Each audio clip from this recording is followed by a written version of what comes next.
Hello everyone, welcome back to another video. Today I'll show you how to withdraw money from Binance to bank account in UAE.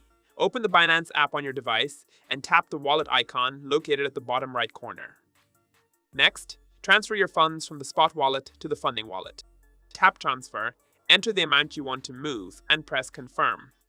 Once the funds appear in your funding wallet, return to the main menu and open the funding section. From there, select the add funds option and choose P2P trading. Tap Sell, then choose Bank Transfer as your payment method and confirm your selection. Now, select a trusted agent that offers good service and fits your requirements. Enter the amount you wish to withdraw and confirm the payment method. After that, add your bank account details, including your name, account number, and bank name.